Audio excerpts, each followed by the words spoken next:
Mga kabunyog, mga kababayan, magandang araw po sa inyong lahat. Welcome po uli dito sa aking bagong segment. Ito pong bagong segment kong ito, ang take ko, attack ni Attorney Ricky Tumutorgo. Po, dahil marami pong nagme-message sa akin, tinatanong ako anong take ko. Kapag may mga maiinit na issue, may mga maiinit na kaganapan sa ating bayan, ang tanong sa akin ng ating mga viewers, followers, subscribers, anong take mo dito, Attorney? Kaya naisipan ko gumawa na ng segment para lang diyan. Pag may napili akong magandang bigyan ng comment, hmm, ito na yung segment ko, ang take ko. Kaya kung hindi pa po kayo naka-subscribe dito po sa YouTube channel ko, Attorney Ricky Tumutorgo YouTube channel, subscribe na po kayo. Kung hindi pa po kayo naka-follow dito sa aking Attorney Ricky Tumutorgo Facebook or Meta page, follow na po kayo. Dito po ninyo mapapanood itong aking segment na ang take ko, attack ni Attorney Ricky Tumutorgo. So mga kabunyog, ang topic ko ngayon, ito, may post si Antonio Montalban. Actually, kaibigan ko to eh. Kaibigan ko to si Anton. Ang post niya, yung anak na bunso, di umano, ni Sara Duterte at ni Manscarpio, ay ang ninong daw, ang godfather ay si Ramil Madriaga. Ha? Totoo kaya yon? So sige, alamin nyo ang take ko dyan. Ito din, si Ruben Padilla nag-comment sa isang palitan ng ng conversation sa social media tungkol kay Ruben Padilla. Nabanggit siya na isa sa mga posibleng tatakbo uli, magre-re-elect siya sa 2028. Sabi ni Ruben Padilla, wag na daw kasi hindi na raw siya tatakbo. Hindi na nga ba tatakbo si Ruben sa 2028? Yan. Anong take ko diyan? Ito pa, si Erwin Tulfo, sa kanyang SOSE, Statement of Contributions and Expenditures noong 2025 elections, ang kanyang mga donors, yung mga donors niya, mga identified doon sa mga YAP. Yun si Congressman Eric Yap at si Congressman Edvic Yap ng Benguet. Ito yung mga nasasangkot dito sa anomalya sa flood control. Kaya yung SOSI ni Erwin Tulfo, ito yung mga donors yung mga pamilya nito. Kaya pag-usapan natin 'yan, mga kabunyog, mga kababayan. Ayan, si Anton Montalban, si Anton Montalban, journalist ito. Journalist ito si Anton Montalban. Ito? Naka-base ito sa Europe. Si Anton, hindi ito ang mga sinusulat nito, rene-research niya talaga. Naalala ko, mayroon itong article na sinulat si Anton Montalban, mga kabunyog. Tinanong niya muna ako doon kasi ako yung nakikita niyang isa sa mga source niya. So kinumpirma niya sa akin yung information, saan ko daw ba nakuha yung sinulat ko, kasi may naging topic ako. Yan noon, tumawag yan sa akin o nag-chat ba yon? Basta nagkaroon kami ng conversation. Kinukumpirma niya. Attorney, napanood ko yung yung vlog mo tungkol sa ganito. Saan ka kumuha ng information na ganun? Sabi ko, sa ganito ko yan nakuha, sa ganito, ganun. Okay, salamat, attorney. Ganun siya. Bini-verify niya talaga ang source. Kaya itong si Antonio Montalban, mayroon siyang post sa kanyang Facebook. Sabi niya, Sara Duterte and Manscarpio have 4 children, known by ocean-themed nicknames. Micaela Maria, Sharky, adopted daughter. Mateo Lucas o Stingray. Marco Digong, Stonefish, and one other unnamed child, all sharing aquatic nicknames as a theme chosen by their mother. The godparent of the youngest is Ramil Madriaga. If the DDS think that this is fake news, the church baptismal record is available. Medyo ano 'to, medyo ano 'to mga kabunyog, seryoso 'tong ano na 'to, post na ito ni, Anton Montalban. O kasi nga kilala ko 'yan si Anton, hindi siya nagsusulat niyan ng hindi niya muna bine-verify kung totoo o hindi. Kasi sumusulat nga siya sa Vera Files, eh. Alam naman natin ang Vera Files, kaya nga Vera, truth. So hindi sila diyan linalabanan nga nila yung fake news at disinformation. Marami na akong nakitang article nito ni articles nito ni Anton Montalban. Talagang rine-research niya at ini-investigate niya. Bine-verify niya muna kung totoo o hindi. Eh ito, nag-post siya ng ganito, totoo na i-assume nating totoo yung sinasabi niya. Pero kung totoo yung sinasabi niya nga na yan, na ang godparent o godfather ni bunsong anak ni Lasara, ni Manscarpio ay si Ramil Madriaga, eh matindi yan. Kasi sinisiraan ng mga DDS itong si Ramil Madriaga eh. Ha? Ang kredibilidad nito, pagkatao nito. Hindi daw ito kilala, sabi nga ni Harry Roque, hindi yan kilala ni VP Sara. Kasi tinanong din daw siya ni Sara Duterte niyan, sabi ni Harry Roque. Sabi niya, hindi yan kilala kasi tinanong niya rin sa akin yan, sino ba tong Ramil Madriaga? Eh pero ang sinasabi nga ni Anton Montalban, ito yung isa sa mga godparents ng bunsong anak ni Sara at ni Manscarpio. Eh paano 'yan? Gagawin mo bang godparent ang isang hindi mo kilala? At saka pag ginawa mo yung godparent, ibig sabihin niyan close sa'yo 'yan at pinagtitiwalaan niyo 'yan. Anyway, madali lang naman itong pasumalian ni Sara Duterte kung hindi totoo.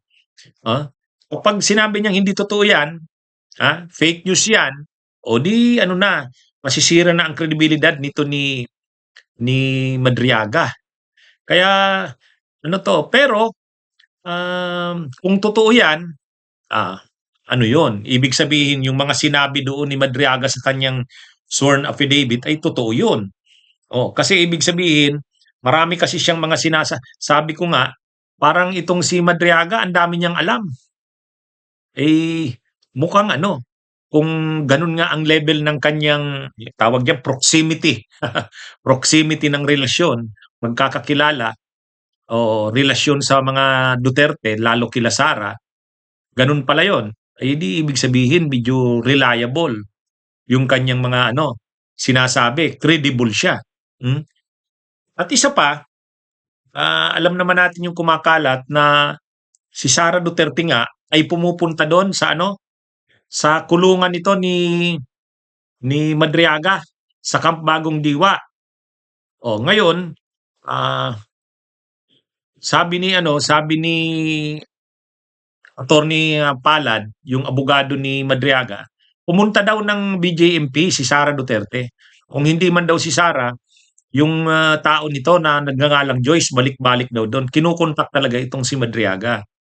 Pero ang lumalabas, kinukumbinsi daw itong si Madriaga na wag namang ilaglag ang si Sara. Wag ilaglag kasi may natutunugan na nga sila na mukhang na ito, babaliktad na ito, sasabihin na ang mga nalalaman niya. Kaya binabalikan daw ito, pinupuntahan daw ni Sara kahit gabi. Yun ang post ni Montulfo. Tapos ngayon nadagdag pa itong post ni Anton Montalban. Ay yan, medyo mabigat ito kay Sara Duterte. Mabigat ito kung totoo yang mga yan. Hindi ko rin alam kung bago sinulat ni Anton Montalban yung yung post niya na yun, ay nag-research din muna siya. Baka. Kasi ang ugali nga ni Anton Montalban sa pagkakakilala ko, hindi siya sumusulat nang hindi niya muna kino-confirm, bini-verify. Kasi nakita ko yan mismo. Nung hearing nung kaso ni Leila de Lima, sabi ko itong judge na ito na may hawak ng kaso ni Leila de Lima na dininay ang kanyang motion, ito pala ay kapatid ni ganito na politiko ng Mindoro na kapatid din ni Umali. Ay si Umali, alam naman natin yung dating congressman na si Umali, patay na yon. Yan yung nagpahiya kay Leila sa kamera. Sabi ko, itong politikong ito ay may koneksyon dito sa judge na ano, sabi niya, "Attorney, saan mo nakuha 'yon?" Sabi ko, "Sa ganito." Ibig sabihin, nagve-verify muna siya ng source niya bago siya sumusulat. Kaya kung sumulat nito si Anton Montalban, tungkol nga dito sa bunsong anak ni Sara na godparent itong si Ramil Madriaga, ay maniwalaan natin 'yan. Maliban na lang kung i-deny nga yan ni Sara na hindi totoo yan. Once naman na i-deny ni Sara yan at patunayan niyang hindi totoo yan, ano na 'to, ang kredibilidad nito ni Madriaga medyo ano na. Sabagay hindi niya rin naman claim dun sa affidavit niya na godparent siya. Ang nagsabi lang si Anton. Ewan ko kay Anton, hindi ko pa nakakausap tungkol diyan. Pero anyway, balik tayo dito sa anong ito, hmm, ah, kasi dini-discredit itong si Madriaga ng mga DDS, eh. Kahit si Harry Roque. Pero ang sabi ni Attorney Palad, kaya daw yan nagalit si Madriaga kasi may away itong si Palad si Madriaga sa si Harry Roque tungkol dun sa lupa. Kasi inaakusa nga itong si Harry Roque na nag-land grabbing, kinakamkam yung lupa ng mga magsasaka dun sa Bataan. Eh tinulungan ito ni Madriaga, kinasuhan si Roque noong February 2022. After ng ilang buwan, August, kinasuhan na rin itong si Madriaga ng kidnap for ransom. Si Roque ngayon yung abogado ng mga Filipino-Chinese na di umano'y biktima ng kidnap for ransom. Ang sabi ni Madriaga, gawa-gawa lang yun ni Roque para gantihan siya. Humingi daw ng tulong kay Sara, hindi naman tinulungan, nagalit kay Sara. Yan yung kwento ni Tony Palad. Kung ano nga ba yan, malalaman natin yan sa susunod na mga araw. O ito, mga kabunyog, mga kababayan, itong si Robin Padilla, hindi na raw tatakbo.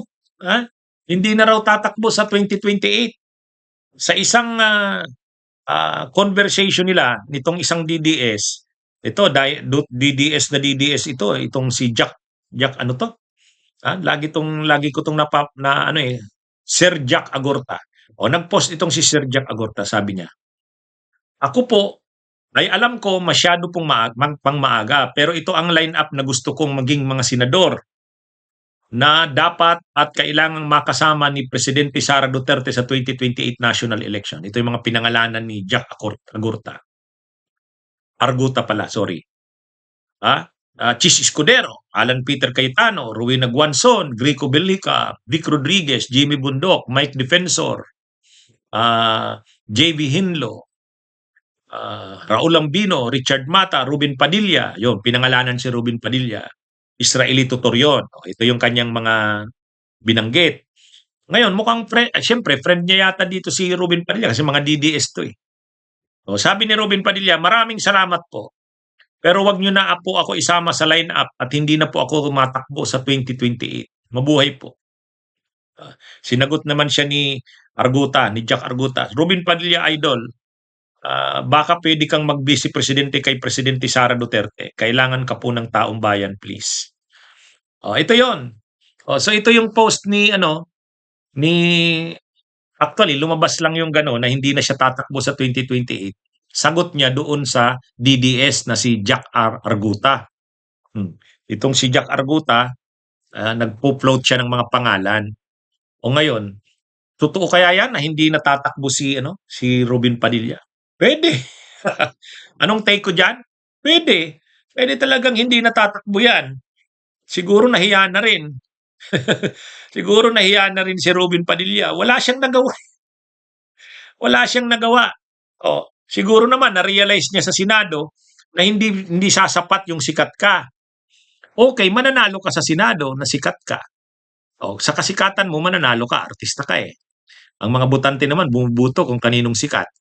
Kaya lang once na nandun ka na, ayun, makikita na ngayon, wala kang nagagawa. Wala kang magagawa. Sa mga diskusyon, wala. Nakakahiya itong si Robin Padilla. Mabuti na si Lito Lapid, tanggap niya na yan. Hindi na lang siya umiimik. Wala siyang sinasabi, wala rin ginagawa. Sanay na dyan si Lito Lapid. Pero si Robin Padilla, siyempre pinapakita niya na may masasabi siya, o kaya lang yung mga sinasabi niya, may masabi lang. Nakakahiya. Nag-chairman pa siya ng di ba dati nag-Senate committee chairperson siya. ng committee ng Constitutional Amendments and Revision of Codes and Laws. Problema, ano namang nalalaman niya sa Constitutional Amendments and Revision of Codes and Laws? Pang-abogado yan. Kaya lang may pagkayabang din eh. May pagkayabang din si Ruby, napahiya siya doon. So, nung bandang huli, inalis na siya. Hindi na siya yung chairperson ng Senate Committee on. Nung una, sinusulong niya kung ano-ano na. Constitutional amendments. Gusto niya raw, kailangan na raw baguhin ang constitution. Tapos sinusulong niya rin federalismo. Kung ano-ano ng advokasya ni Rubin. Hindi mo na maintindihan. Wala. Kaya hanggang sa bandang huli, hindi na siya ginawang chairperson ng Senate Committee on Constitutional Amendments and Revision of Codes. Ano bang ano niya ngayon? Iniisip sanang gawin siyang Senate Committee on Senate Ethics Committee. Oo, siya sana yung gagawin ng Senate Ethics Committee. Ang problema, nalagay naman siya sa kontrobersya. Kasi yung isa sa kanyang mga staff, Isa sa kanyang mga staff, si Nadia Montenegro, na-involve sa issue ng drugs, doon sa magmamariwana yata doon sa loob ng Senado. Yun, napahiya na naman siya. So ngayon, ano bang committee hawak ni Rubin? Public information. Oo. Public information yung hawak niya. Napahiya na naman siya ngayon diyan. Doon naman kay Yussi Claire Castro. Kasi ang ginawa naman ni Rubin, may plinay siyang audio recording. Sabi niya, nag-uusap yung isa doon at isang vlogger daw yon. Sabi niya, si Yussi Claire Castro yon, ay hindi naman pala. Di fake news. Tapos pinangaralan siya ni pinangalanan siya ni Loren Legarda, pinangaralan din siya ni Tito Soto, ni Senate President Soto. Dapat kasi binigay mo muna yan sa NBI. Pina-confirm mo muna kung sino ba yung mga nag-uusap na yan dyan. Niliktorahan si Rubin. Napahiya na naman si Rubin. Napikon siya ngayon kay Yussi Claire Castro. Sabi niya kay Yussi Claire Castro, "Wag mo akong pagturuan." Sabi niya. "Wag mo akong paandaran ng mga pasakalye mo." Medyo napikon na si Rubin eh. Kaya lang nakikita ni Rubin, lagi siyang napapahiya eh. Siguro nahiya na rin ngayon. Ayaw niya nang magsenador sa 2028. Kasi tapos na yung term niya sa 2028 eh. Tapos na yung term niya. Kasabay niya sila Chis Escudero, yun, sila Alan Peter Cayetano. Sa 2028 sila. Tapos na. Magre-re-elect sana sila. Kaya lang ang sabi, hindi na daw. Ewan ko kung totoo. O baka naman nag-a-aspire siya ng mataas na posisyon. Baka mag-vice president. Kasi syempre, ang mga pinagpipilian na magbabayis kay Sara Duterte, pinagpipilian nila yan. Si Bongo, si Aimee, si Rubin. Si si Panelo pa nga, ang tinutulak kung hindi daw si Sara tatakbo, si Rubin. Si Rubin yung gusto nila na magpresidente. Kasi ang tingin siguro nila, pag si Rubin ang naging presidente, kaya nila itong i-manipulate. Kaya nila itong imanipula. Pero ewan lang natin, baka naman mga kulo lang yan ni Ruby na hindi natatakbo pero ang totoo tatakbo. Kasi nasarapan din niya ng buhay niya bilang senador. Ano nga naman, pasarap ng buhay niya. Nagsisweldo siya. Tapos nasa limelight pa siya lagi. Kahit na nakakahiya, kahit na walang nagagawa, ano pa rin, may power siya. Kasi nung artista siya, sikat, pero walang kapangyarihan. Walang power, Pero ngayon may kapangyarihan siya kasi senador siya eh. Yun. Kaya ano rin siya diyan. Kaano niya lang naman yun. Palabas niya lang yun na hindi na siya tatakbo. Tingin ko tatakbo pa yan. O baka naman, sinasabi niya talaga na hindi na siya tatakbo kasi gusto niya i-consider na siya na tatakbong vice presidente. O nga naman, nag-suggest na yung Jack Arguta doon eh. Sabi niya, "Idol, okay kung hindi ka tatakbong senador, pag vice president ka na lang kay VP Sara." Hindi na siya nag-comment eh, wala tayong nakita. Baka yun talaga yung niya. Yan yung gusto niyang kunin na posisyon. Kasi ang mga pinagpipilian nga na mag-vice kay Sara, tatlo lang naman yan. Si Aimee, si Bongo at saka si Padilla. Ay alam yata ni Ruben Padilla na si Amy, maraming kontra kay Amy. Mga DDS yan, pero kontra sila kay Amy kasi tingin nila kay Amy, Marcos pa rin yan. Si Bongo naman, malakas sana yan, pero ang problema rin kay Bongo, ay maaaresto na yan ng ICC, so mawawala na yan. So siya na nga, pwede ano, pwedeng yun nga ang dahilan ni Ruben Padilla, kaya sabi niya hindi na siya tatakbong senador. Baka busy presidente. Anyway, abangan natin yan. O ito mga kabunyog, itong si Erwin Tulfo, nalalagay ngayon sa kontrobersya. Nalalagay si Erwin Tulfo sa kontrobersya kasi ah, ah, ay 'di ba si yung dating House Appropriations Committee Chair nung panahon ni Duterte, si Eric Yap. Kasamahan niya 'yan sa ACT-CIS party list. Ngayon, itong si Eric Yap tumakbo ng congressman ng Benguet, o kaya congressman na ito ng Benguet. Yung kapatid niya si Edvic Yap, siya na ngayon yung nominee ng ACT-CIS party list. Ang nangyari kasi diyan, itong mga Yap na ito, hindi naman to dating politiko. Saka hindi naman yan taga Benguet talaga. Hindi taga Cordillera, Chinese eh. Hindi naman yan tribo doon sa Cordillera eh. Pero ano ito? Siyempre mapera itong mga Yap, negosyante. Ito namang mga Tulfo, sikat sila. O ang ginawa nila, nagtandem sila noon. Yung party list na ACT-CIS. Kaya ang nominee noon, itong si Yap at saka yung asawa ni Tulfo, si Jocelyn Tulfo, asawa ni Rafi Tulfo. Sila yung nanalo noon. Maraming boto yan. Nag-top notcher yung ACT-CIS. Siyempre, sikat na si Tulfo. May pera pa yung Yap. Gumasto sa kampanya. Kaya nanalo. Nung nanalo yung ACT-CIS, itong si Eric Yap ang naging nominee niyan. Nakaupo siya sa Congress. At dahil ma-influensya yung ACT-CIS at saka mga Tulfo, ginawa siyang House Appropriations Committee Chair. Kaibigan pa siya ni Pulong. Itong si Eric Yap. Dahil siya kaibigan niya ni Pulong, siya nung House Appropriations Committee Chair siya, kumbaga kung sa panahon ni Romualdez at ni PBBM, si Saldico ang Appropriations Committee Chair, panahon ni Duterte, ang mga speaker noon sila Alan Peter Cayetano. Itong si Yap ang Appropriations Committee Chair. Kaya nga si Pulong 51 billion yung pondo noong 2019 to 2022. Dahil diyan kay Yap, magkaibigan sila eh. Nalagay na rin ito sa kontrobersya si Yap dahil yung mga rock netting. Di ba ito nga yung ini-issue kay Magalong? Bakit hindi niya ini-expose yung tungkol sa rock netting na yan? Billion din ang nagastos diyan. Ang involved diyan itong si Eric Yap. At ngayon, kahit na pala sa panahon ni PBBM, 16 billion na ang nahawakang proyekto nito sa flood control, nito nila Yap. Kaya masyadong controversial itong si Yap ngayon. Si PBBM pa ang nag-announce nung isang araw na yung mga assets nito, ang construction company nila, ang pangalan Silver Wolves. Prinis na yung mga assets niyan. Frozen na yung mga assets niyan. O ngayon, balik tayo dito kay Tulfo. Si Tulfo, yung kanyang sose, itong si Erwin Tulfo, so election itong May, Statement of Contributions and Expenditures, lumalabas na ang nagastos niya ay 120 million sa susi niya.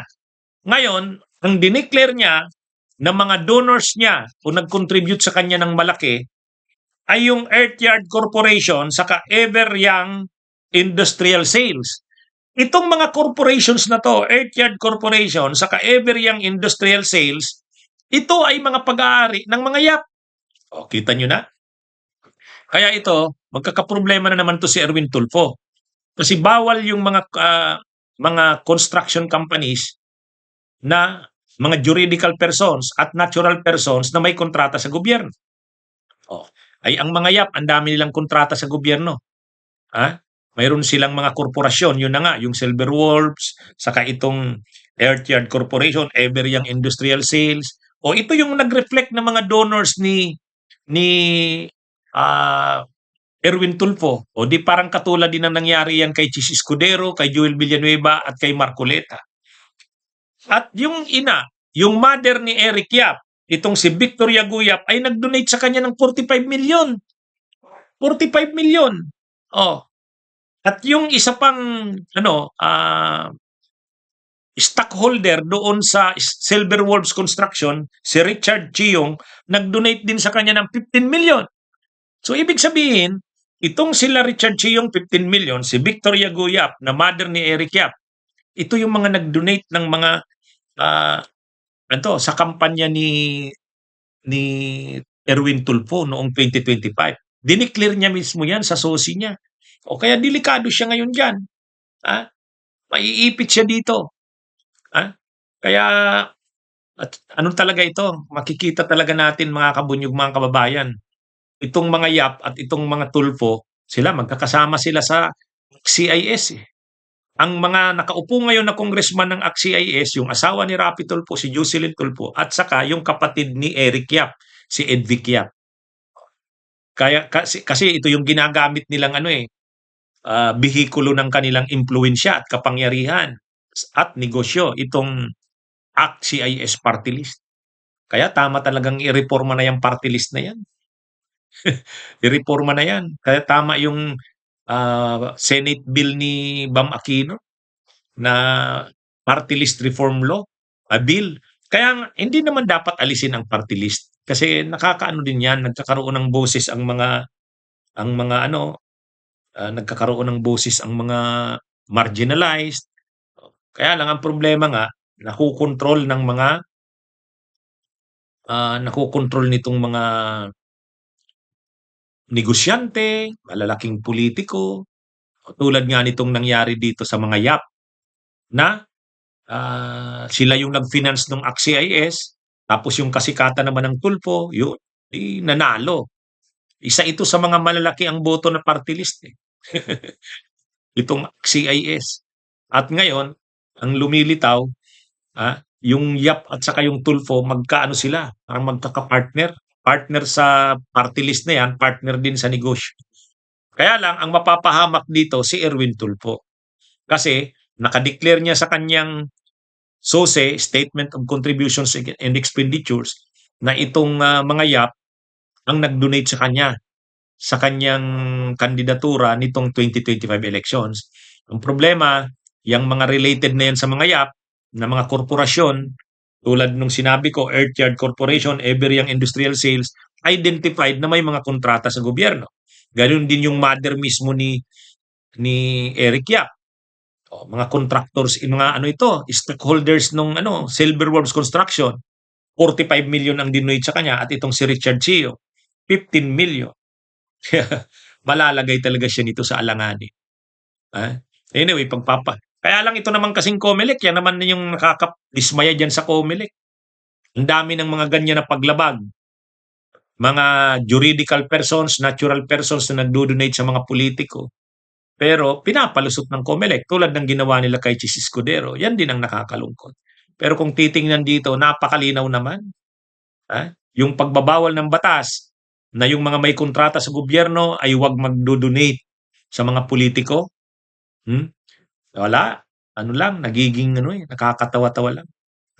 Kaya nakakalungkot. Pero kaya alamin natin anong gagawin ng COMELEC dito. Subaybayan natin dito kay Erwin Tulfo.